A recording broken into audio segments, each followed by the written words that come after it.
Hi, good evening. My name is Mary Ann, and I live at 148 Bergeron Drive in Loveland. So I am not in the immediate area of the proposed apartment complex. But I am here to make a case against moving forward with the 64-unit complex. And I won't repeat a lot of what has already been said, other than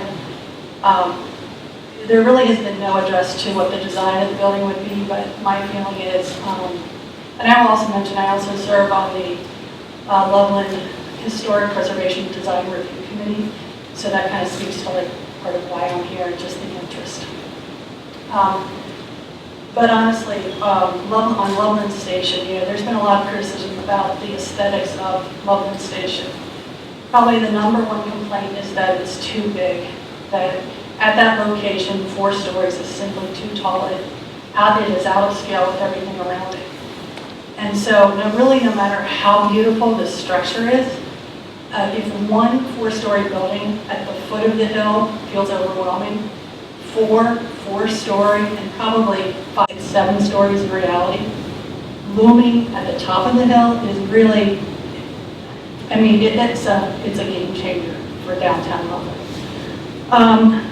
Beyond that, I guess my other core point is that the city of Loveland has zoning for a reason, really 2 core reasons. One is to ensure thoughtful development, and the other is to protect home and property owners from the negative impact of undesirable development.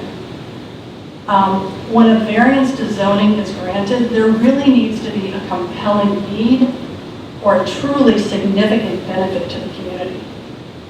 That is even more so the case when it's a special planning district or SPD, because once the SPD is in place, all zoning goes by the wayside. Using, again, Loveland Station as an example, we may not all like the way it looks, but at least there was a strong justification for an SPD, given its central location in downtown historic Loveland, and also the significant vision and scope of that project, in that it was not just residential, but retail and food and beverage brought to downtown, and it provided a catalyst for additional business development. This apartment complex has no such potential. So I'm with Todd in that I don't think it meets the criteria for an SPD. And again, to repeat Rebecca's point,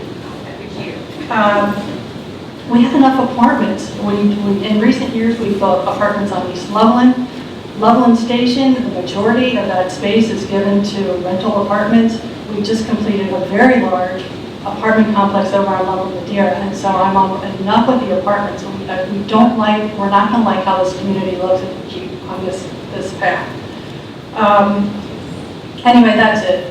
I just, again, keeping in thought the whole purpose of zoning, if we're going to step away from that, it is there for a reason. And I am not seeing the need or the benefits to any variance, much less an SPD for this. Thanks.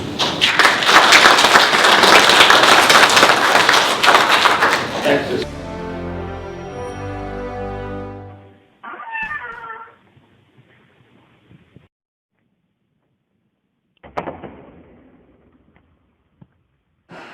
Now we're cooking with gas. Yeah, we are.